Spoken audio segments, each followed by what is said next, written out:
ఓం మహాగణాధిపతయే నమః. ఓం గురుభ్యో నమః. ఓం శ్రీమాత్రే నమః. పరమేశ్వర స్వరూపమైనటువంటి జ్యోతిష, వాస్తు మరియు ఇతర అనేకమైనటువంటి శాస్త్రములను మనకు అందించినటువంటి మహర్షులకి నమస్కారం. హయగ్రీవ హయగ్రీవ హయగ్రీవేతి యో వదేత్ తస్య నిస్సరతే వాణి జహ్నుకన్యా ప్రవాహవత్. అరుణాం కరుణాతరంగితాక్షీం ధృతపాశాంకుశపుష్పబాణచాపాం అనిమాదిభిరావృతాం మయూకైః అహమిత్యేవ విభావయే భవానీం. శ్రీమాత్రే నమః. ప్రేక్షకులకి ఆ లలితాంబిక అమ్మవారి యొక్క అనుగ్రహం పరిపూర్ణంగా కలగాలని మనస్ఫూర్తిగా కోరుకుంటూ మనం ఈరోజు చెప్పుకోబోయే టాపిక్ ఏమిటంటే 19వ తేదీ నుంచి శుక్రుడు గురువుతో కలుస్తున్నాడు, వృషభ రాశిలో ఉన్న గురువుతో. కాకపోతే ఈ రెండు గ్రహాలు కూడా అస్తంగత్వ దోషంలో ఉంటున్నాయి. అయితే ఎప్పుడైతే ఈ అస్తంగత్వ దోషంలో ఈ యొక్క రెండు గ్రహాలు ఉంటూ మరలా ఈ కుజరాహువులు కలయిక ఉన్నప్పుడు ద్వాదశ లగ్నాల వారికి, ద్వాదశ రాశుల వారికి, లగ్నం తెలిస్తే లగ్నం నుంచి చూసుకోండి, లేదా రాశి కనుక తెలిస్తే రాశి నుంచి వీరికి ఎటువంటి ఫలితాలు ఉంటాయి, ఏ పర్టికులర్ అంశం మీద కాస్త జాగ్రత్తగా ఉండాలి అనేటువంటి విషయాలు తెలుసుకుంటూ, అదేవిధంగా అసలు జాతక చక్రం లేదు, లేదా నా దగ్గర ఎటువంటి నక్షత్రం తెలియదు కానీ పరిస్థితి ఇలా ఉంది అని అనుకునేటప్పుడు అమ్మవారి యొక్క నామాలలో ఏ నామాన్ని మీరు స్మరించినట్లయితే అద్భుతంగా ఉంటుంది అనేటువంటి విషయాన్ని మనం ఇప్పుడు తెలుసుకుందాం. వృషభ లగ్నము, వృషభ రాశి. మీకు రాశిలో శుక్ర గురువుల యొక్క అస్తంగత్వ దోషం ఏర్పడుతూ 11వ స్థానంలో కుజరాహువులు ఉంటున్నారు. సర్వసాధారణంగా 11th హౌస్లో కుజరాహువులు ఉండడం అనేటువంటిది మంచిదే. ఎటువంటి వాటికి మంచిది అంటే, ఒక్కోసారి చూడండి, మనం కొన్ని విషయాలు సాఫ్ట్గా మనకి పని జరిగితే కొన్ని విషయాల దగ్గరికి వచ్చేసరికి కొంచెం ఏంటంటే కొంత మొండిగా, లేకపోతే కొన్ని విషయాలు చూడండి, మనం మామూలుగా మాట్లాడితే కుదరదండి, కొంచెం ఏదైనా మనం కొంచెం గట్టిగానే మనం పోరాడితే అవుతుంది అంటూ ఉంటారు. వృషభం వారికి ప్రత్యేకంగా ఇప్పుడు ఉండేటువంటి లాభంలో రెండు పాపగ్రహాలు ఏవైతే ఉన్నాయో ఇవి పర్టికులర్గా మీరు చేసే పోరాటం ఏదైతే ఉంటుందో, అది ఏ విషయమైనా, అది జాబ్లో ప్రమోషన్ కావచ్చు, లేకపోతే మీరు బిజినెస్లో ఇంప్రూవ్మెంట్స్ కోసం కావచ్చు, ఎనీథింగ్, మీ పర్సనల్ కావచ్చు, దేని కావచ్చు, అటువంటి వాటికి మీరు గట్టిగా ట్రై చేస్తే సక్సెస్ అయ్యేటువంటి దాంట్లో ఈ కుజరాహువులు ఉన్నారు. అయితే ఎప్పుడు కూడా ఒక ప్లానెట్ ఒక దగ్గర ఉన్నప్పుడు దానికి సంబంధించినటువంటి రెమెడీ ఏం చేసుకోవాలి అనేటువంటిది ఉంటుంది.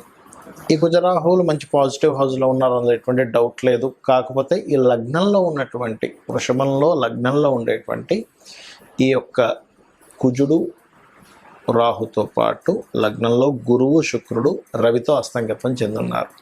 సో ఈ లగ్నంలో రవి ద్వారా అస్తంగత్వ దోషం ఎప్పుడైతే ఏర్పడిందో, ఇది పర్టికులర్గా మనం అంటే ఎక్కడ రాంగ్ స్టెప్ పడుతుంది వీళ్ళకి అంటే, ఒక లాభం వస్తుంది కదా అనేటువంటిది మనకు కనబడుతూ ఉంటుంది. ఈ లాభం వస్తుంది కదా అని కనబడే దాంట్లో వీళ్ళ దగ్గర ఉన్న మనీ మాత్రమే కాకుండా అప్పు తీసుకొచ్చి మనీ అందులో ఇన్వెస్ట్మెంట్ చేస్తుంటారు. ఇక్కడ బ్యాలెన్స్ తప్పుతుంది వృషభం వారికి. కాబట్టి ఈ యొక్క శుక్ర గురువులు అస్తంగత్వం ఉన్నన్ని రోజులు కూడా మీరు అప్పులు తీసుకొచ్చి లాభాలు ఎక్కువగా వస్తాయి కదా అనేటువంటి దాంట్లోకి పొరపాటును కూడా వెళ్ళకండి. బికాజ్ ఆఫ్ లగ్నాధిపతి, 6వ అధిపతి, అష్టమాధిపతి, లాభాధిపతి, ఆకస్మికంగా ఏదో వస్తుంది.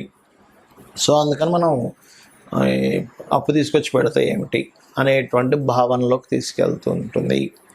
బికాజ్ ఇక్కడ ఆలోచన స్థాన కారక స్థానంలో కేతు ఉన్నాడు, చిత్ర విచిత్ర కారకుడు. ఆ ఆలోచన స్థానంలో కేతు ఉంటూ ఆ అధిపతి 12లో తిరుగుతున్నాడు. అంటే ఏమిటి?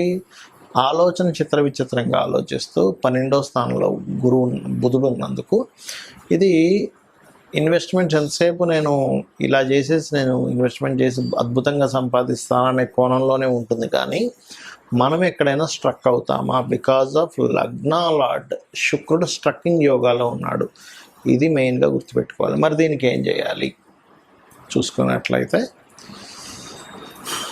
ఇక్కడ ఈ రవి ద్వారా ఈ 2 గ్రహాలు అస్తంగత్వ దోషంలో ఉన్నందుకు పర్టికులర్గా ఆదివారాలు లేదా శుక్రవారాలు, గురువారాలు గుర్తుపెట్టుకోండి. తీపి పదార్థాన్ని మీకు దగ్గరలో ఏదైనా సూర్య ఆలయం ఉన్నా, లేకపోతే గణపతి ఆలయం ఉంటే ఇంకా మంచిది. బికాజ్ ఆఫ్ పంచమ స్థానంలో కేతు ఉన్నాడు కాబట్టి గణపతి ఆలయంలో ఏదైనా తీపి పదార్థాన్ని మీరు అక్కడ నైవేద్యంగా పెట్టి అందరికీ పంచండి.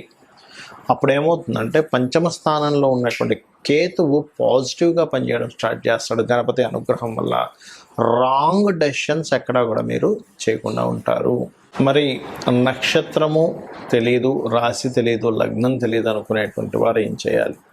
ఇప్పుడు ఉన్నటువంటి గ్రహస్థితి ఏదైతే ఉందో ఇది పర్టికులర్గా యూనివర్సల్గాను ఒక రకమైనటువంటి ప్రభావాన్ని చూపిస్తుంది అండ్ మనుషుల యొక్క జీవితాల్లోనూ ప్రభావం చూపిస్తుంది. ఏమిటది అంటే మనకి ఈ సంవత్సరం క్రోధినామ సంవత్సరం అవడం వల్ల కుజుడు ప్రభావం అని చెప్పుకున్నాం. అయితే ఈ కుజుడు జలరాశుల్లో రాహుతో కలిసి ఉన్నందుకు, అది కాకుండా మనకి రవి యొక్క ప్రభావం అంటే ఎండలు విపరీతంగా వస్తూ సడన్గా వర్షాలు పడడం అనేటువంటిది మనం ప్రకృతిలో ఏదైతే చూస్తున్నామో అదే ఎనర్జీ మనకు చూడండి అంటూ ఉంటారు, బ్రహ్మాండము పిండాండము అంటూ ఉంటారు. కాబట్టి ఆ యొక్క బ్రహ్మాండంలో జరిగేటువంటిది ఎలా ఉందో మనిషి యొక్క జీవితంలో కూడా దాని ప్రభావం పడుతూ ఉంటుంది. అంటే ఏమిటి, ఒక్కొక్కసారి ఎమోషన్ అయిపోతూ ఉంటాడు మనిషి, అగ్రెసివ్ అయిపోతూ ఉంటాడు, ఎమోషన్ అయిపోతూ ఉంటాడు, కన్ఫ్యూజన్ అవుతూ ఉంటాడు. బికాజ్ ఆఫ్ డ్యూయల్ సైన్లో ఉన్నాడు కుజుడు. ఎప్పుడైతే డ్యూయల్ సైన్లో ఉన్నాడో మనకి రాహుతో కనెక్టివిటీ వల్ల ఏంటంటే కన్ఫ్యూజన్స్, మనకి యూట్యూబ్లో వచ్చేటువంటి కొన్ని విషయాలు కావచ్చు, కన్ఫ్యూజ్ అవ్వడం ఇట్లాంటివి జరుగుతూ ఉంటుంది. కాబట్టి ఎప్పుడైతే ఈ కుజుడు అగ్రెసివ్ ప్లానెట్ ఎవరైతే ఉన్నారో ఈ రాహుతో కలిసి ఉన్నందుకు అందరూ కూడా వారికి, ఉదాహరణకి ఫైనాన్షియల్ ఇబ్బంది ఉందనుకోండి ఎవరికైనా, ఈ సమయంలో చందన వాటర్లో కలిపి నరసింహస్వామికి అభిషేకం చేయడం ద్వారా మీకు ఫైనాన్షియల్గా ఏదైతే అధిక ఖర్చులు అవుతున్నాయో ఆ యొక్క అధిక ఖర్చుల నుంచి బయటపడడం జరుగుతుంది, గుర్తుపెట్టుకోండి పర్టికులర్గా. అలాగే ఇక్కడ ఎవరికైనా అది అధిక ఖర్చులకి, ఒకవేళ ఫైనాన్షియల్ రిలేటెడ్గా ధనం రావాలి, కొంతమందికి చూడండి ఎక్కడో మనీ ఇరుక్కుపోయి ఉంటాయి. బికాజ్ ఆఫ్ ఈ శుక్రుడు గురువు స్ట్రక్కింగ్ ప్లానెట్స్ అని చెప్పుకున్నాం. అంటే శుక్రుడు గురువు మనీని ఇచ్చే ప్లానెట్స్ స్ట్రక్ అయ్యాయి, అంటే మౌఢ్యంలో ఉండిపోయాయి. కాబట్టి ఈ పర్టికులర్ దాంట్లో మీకు మనీ ఇరుక్కుపోయిన డబ్బులు వెనక్కి రావాలి ఇప్పుడున్న సిచ్యువేషన్లో అని అనుకున్నట్లయితే మీరు చేయవలసింది ఏమిటంటే, సూర్య భగవానుడు ద్వారా ఇది జరిగింది కాబట్టి, అంటే సూర్యుడి యొక్క అస్తంగత్వంలోకి 2 గ్రహాలు వెళ్ళాయి కాబట్టి మీరు సూర్యుడిని చూస్తూ ఓం భానుమండల మధ్యస్థ భైరవి భగమాలిని అయి నమః, లేదా ఓం ధర్మాధ్యక్ష ధనాధ్యక్ష ధనధాన్య వివర్ధిని అయి నమః అని నామస్మరణ చేస్తూ, ముఖ్యంగా శుక్రవారం పూట చపాతీలు, ఒక 3 చపాతీలు కానీ 6 కానీ గుర్తుపెట్టుకోండి, వాటిని ప్రత్యేకంగా నూనె మీద కాల్చకుండా, నూనె వేయకుండా కాల్చినటువంటి చపాతీలకి, గోధుమలతో చేసిన చపాతీ అంటే మైదా కాదు, మీరు బాగా అర్థం చేసుకోండి. ఆ గోధుమలతో చేసిన చపాతీకి ఒక 3 కానీ 6 కానీ చపాతీలకి తేనె నీట్గా అప్లై చేసి వాటిని చిన్న చిన్న ముక్కలుగా చేసి గోవులకు తినిపించండి. ఏదైతే ఈ ప్రక్రియ ఉందో ఇది ఏ రోజు చేయాలి అంటే ఆదివారము లేదా శుక్రవారం రోజు చేయండి. ఇలా కనుక చేసేటప్పుడు ఈ ప్రక్రియలో ఆదివారం నాడు పాయసం, సగ్గుజావతో చేసిన పాయసాన్ని మీరు సూర్యభగవానుడికి గనక నివేదించినట్లయితే ఈ న్యాచురల్గా అంటే యూనివర్సల్గా ఉండేటువంటి ఈ యొక్క గ్రహస్థితిలో ఈ రవి శుక్ర గురువులతో అస్తంగత్వం చేయబడిన రవి ఈ ఏదైతే మీరు చేస్తారో మనీ రిలీజ్ అవ్వడం జరుగుతుంది. ఎందుకంటే ఆల్రెడీ కొంతమందికి వాళ్ళ జన్మజాతకాల్లో 2nd హౌస్ పాడైంది, అందుకని వాళ్ళకి లైఫ్ లాంగ్ ఎప్పుడూ ఏదో ఒక ఇబ్బంది వస్తూ ఉంటుంది, లేదా ఆ పర్టికులర్ దశ వచ్చినప్పుడు. అది ఇప్పుడు పర్టికులర్గా గోచారంలో ఈ శుక్ర గురువులు కనుక రవి ద్వారా అస్తంగత్వం చెందినప్పుడు ఇంకా ప్రభావం పెరుగుతూ ఉంటుంది. అలాంటి సమయంలో మీరు మరింత ఇబ్బంది పడకుండా ఉండాలంటే ఈ యొక్క ప్రక్రియ చేయండి. అలాగే సహజంగానే మనం ఈ మౌఢ్యం సమయంలో కూడా ఎటువంటి శుభకార్యాలు చేయం. అయితే ఇందులో కొంతమంది కొంత కన్ఫ్యూజన్ ఉంది. ఎలా అంటే రెగ్యులర్గా చేసేటువంటి బిజినెస్లో ఇన్వెస్ట్మెంట్ చేయొచ్చా చేయకూడదా అని అడుగుతున్నారు. అటువంటి వాటికి ఎటువంటి ఇబ్బంది లేదు. రెగ్యులర్గా మీరు చేసే ఇన్వెస్ట్మెంట్స్ షాప్ పెట్టుకున్నాము, డబ్బులు పంపిస్తుంటాం, వాటి సరుకు పంపిస్తుంటారు, అటువంటి వాటికి ఇబ్బంది ఏం లేదు. ఎందుకంటే నన్ను చాలామంది ఈ యొక్క ప్రశ్న అడగడం జరిగింది కాబట్టి ఇటువంటి వాటికి ఇబ్బంది ఏం లేదు. కేవలం పెళ్ళిళ్ళు, గృహప్రవేశాలు, ఉపనయనాలు ఇటువంటి వాటికి మాత్రమే కానీ రెంట్ హౌజులకనో లేకపోతే ఇట్లాంటి వాటికి సంబంధం లేదు. ఇంకోటి ఇప్పుడు కర్తెర అంటారు. ఈ కర్తెర సమయంలో కృత్తికా నక్షత్రంలోకి రవి ఎంట్రీ అవుతున్నటువంటి సమయం అంటారు మనకి ఈ మే 11వ తేదీ నుంచి. ఈ ఎప్పుడైతే కృత్తికా నక్షత్రంలోకి ఎంటర్ అవుతున్నటువంటి సమయం ఏదైతే ఉందో ఇది రవి అగ్నితత్వ నక్షత్రంలోకి ఎంటర్ అవుతున్నాడు. కాబట్టి ఏమిటంటే ఇది ఫైరీ ప్లానెట్, ఫైరీ రాశుల్లోకి వెళ్తుంది. అందుకని ఈ 24వ తేదీ వరకు ఉన్నటువంటి కర్తెర సమయంలో మాత్రం రెంట్ హౌజెస్ కూడా మారకపోవడమే మంచిది అనేటువంటి చాలా స్పష్టంగా గోచరిస్తుంది. అయితే ఇక్కడ ఉన్నటువంటి ఈ planetary aspect and planetary positions ఏవైతే ఉన్నాయో పర్టికులర్గా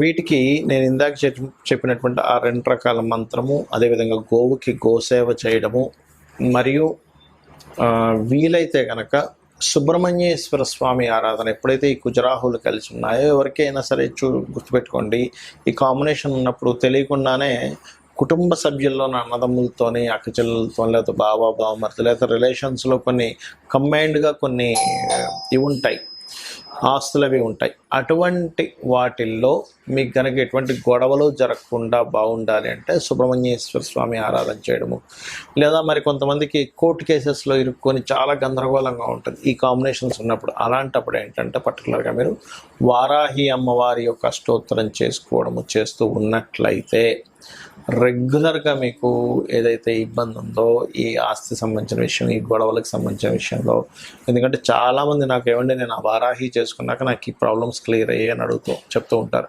అదేవిధంగా మీకు కనుక 4వ అధిపతి 8వ అధిపతి కాంబినేషన్ మీ జాతకంలో ఉండే యాక్సిడెంట్స్ ఎక్కువ అవుతున్న వారు కూడా ఈ టైంలో కొంత జాగ్రత్తగా ఉండాలి.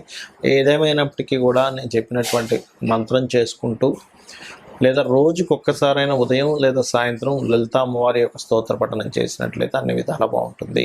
శ్రీమాత్రే నమః.